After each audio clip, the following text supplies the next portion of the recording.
নমস্কার বন্ধুরা, আমি আবারও ফিরে এসেছি আরও একটি নতুন পর্ব নিয়ে। আজকের পর্বে আমরা আলোচনা করতে চলেছি এমন তিনটি সংকেতের কথা, যে তিনটি সংকেত পেলে আপনি বুঝবেন আপনার ঘরে ঈশ্বর বসবাস করেন বা ঈশ্বর রোজ আসেন, ঈশ্বর অধিষ্ঠান করেন। শুরু করার আগে বলে রাখি বন্ধুরা, এরকম ধরনের নানা রকম ভিডিও এই চ্যানেলে আগে থেকে আপলোড করা রয়েছে, সেগুলি চাইলে দেখে আসতে পারেন এবং চ্যানেলটিকে অবশ্য করে সাবস্ক্রাইব করুন। তো চলুন আর দেরি না করে শুরু করা যাক। প্রথম সংকেত হলো ঘরে সুগন্ধি। ঈশ্বরের আগমনের সাথে ঘরে অপরিচিত মনোমুগ্ধকর সুগন্ধি ছড়িয়ে পড়ে।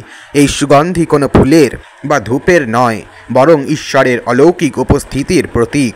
অশান্তির পরিবেশ হঠাৎ করে শান্তি হয়ে যাওয়া দ্বিতীয় সংকেত।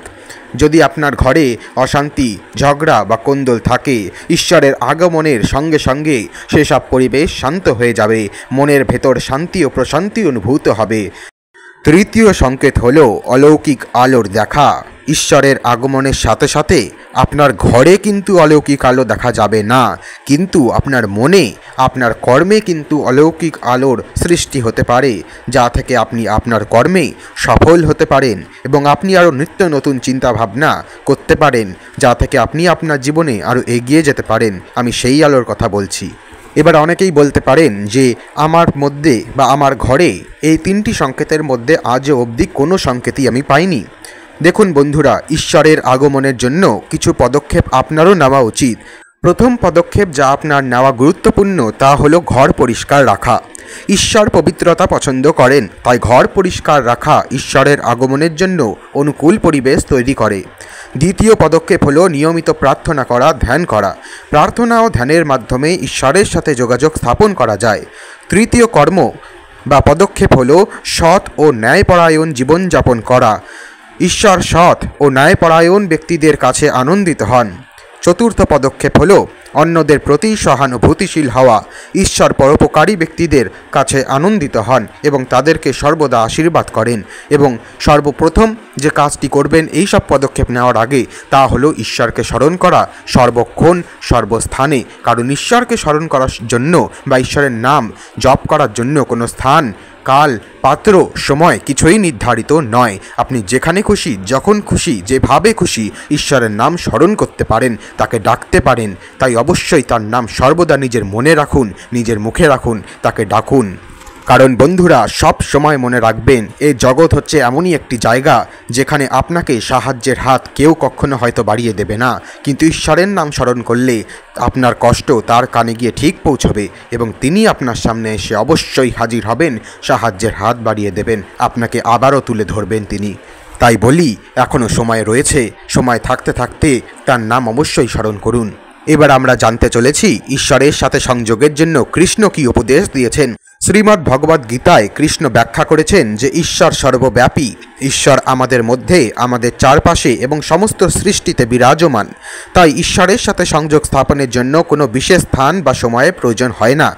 কিন্তু আমাদের মনের অশান্তি, ইন্দ্রিয়ের বিভ্রান্তি এবং অহং আমাদের ঈশ্বরের সাথে সংযোগ স্থাপনের বাধা দেয় এবং তার থেকে দূরে সরিয়ে দেয়। শ্রীকৃষ্ণের উপদেশ অনুসারে আমরা কিছু কাজ করতে পারি, যেই কাজে আমাদের ঈশ্বরের সঙ্গে যে সম্পর্ক তা আরও দৃঢ় হয়ে ওঠে। প্রথমে রয়েছে কর্মযোগ। নিঃস্বার্থভাবে কর্ম করা। কাজের ফলের আশা না করে ঈশ্বরের ইচ্ছা অনুসারে কর্ম সম্পাদন করলে মনের শান্তি পাওয়া যায়, ফলে ঈশ্বরের সাথে সংযোগ সহজ হয়। দ্বিতীয়ত জ্ঞানযোগ। জ্ঞান অর্জনের মাধ্যমে আত্মাকে বোঝা, আত্মার স্বরূপ জানা, ঈশ্বরের স্বরূপ জানার পথ খুলে দেয়। তৃতীয়ত ভক্তিযোগ। নিষ্ঠা ভরে ঈশ্বরের প্রতি ভক্তি স্থাপন করা, শ্রদ্ধা ও প্রেমের সঙ্গে ঈশ্বরের নাম স্মরণ করা, পূজা অর্চনা ও উপাসনা করলে ঈশ্বরের সান্নিধ্য লাভ করা যায়। শ্রীকৃষ্ণ আরও বলেন যে ঈশ্বর আমাদের প্রতিটি কাজে, প্রতিটি মুহূর্তে উপস্থিত। আমাদের উচিত সব কাজে ঈশ্বরকে স্মরণ করা এবং ঈশ্বরের ইচ্ছা অনুসারে জীবন পরিচালনা করার চেষ্টা করা। এভাবে আমরা ঈশ্বরের সাথে আরও ঘনিষ্ঠ সম্পর্ক গড়ে তুলতে পারি। ঈশ্বরের আগমনের সংকেতগুলি দেখা খুবই সৌভাগ্যের বিষয়, কিন্তু কৃষ্ণের উপদেশ মনে রাখবেন, ঈশ্বর সর্বদাই আমাদের সাথে আছেন। আমাদের কর্মে, আমাদের জ্ঞানে, আমাদের ভক্তির মাধ্যমে আমরা ঈশ্বরের সাথে আরও গভীরতর সম্পর্ক গড়ে তুলতে পারি। এভাবে আমরা জীবনে শান্তি, সুখ ও আত্মজ্ঞান লাভ করতে পারি।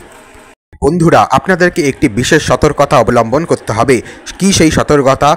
ভ্রান্ত ধারণা এড়িয়ে চলতে হবে। এখন পর্যন্ত আমরা ঈশ্বরের আগমনের লক্ষণ এবং খ্রিস্টের উপদেশের আলোক ও ঈশ্বরের সাথে সংযোগ করার পথ সম্পর্কে জানলাম। তবে কিছু বিষয় মনে রাখা খুবই জরুরি। যেমন প্রথম যেটা সতর্কতা আমাদের অবলম্বন করতে হবে তা হলো লৌকিক আকর্ষণ। আমরা যে কথাগুলো বললাম, সুগন্ধি, শান্তি পরিবেশ এবং আলো, এগুলো কখনো কখনো প্রাকৃতিক কারণেও ঘটতে পারে। তাই বলে যে সবসময় ঈশ্বরের আগমন নিশ্চিত হয় তা কিন্তু নয়। প্রাকৃতিক কারণেও এইসব কিন্তু অবশ্যই ঘটতে পারে। কিন্তু আমাদের ঈশ্বরের আগমন বোঝার জন্য বাকি যে সংকেতগুলো তাও কিন্তু আমাদের লক্ষ্য করতে হবে। যেমন আপনার মনের মধ্যে কি সত্যিকারের আলো ফুটে উঠেছে? যদি আপনার মনের আলো ফুটে ওঠে তাহলে অবশ্যই ঈশ্বর আপনার বাড়িতে অধিষ্ঠান করছেন। দ্বিতীয় সতর্কতা যা অবলম্বন করা উচিত তা হলো অলৌকিক অভিজ্ঞতা অনুসন্ধান। ঈশ্বরের অলৌকিক অভিজ্ঞতা খোঁজার চেষ্টা না করাই ভালো। ঈশ্বরের আশীর্বাদ লাভের সর্বোত্তম উপায় হলো সৎ জীবনযাপন, নিয়মিত ধ্যান ও প্রার্থনা, তাকে ভালোবাসা, তাকে শ্রদ্ধা দেওয়া, তাকে মনের মধ্যে সর্বদা রাখা, তার নাম সর্বদা স্মরণ করা। এ দিয়ে আপনি ঈশ্বরকে অবশ্যই করে পাবেন। ঈশ্বর আপনার কাছে অবশ্যই থাকবেন।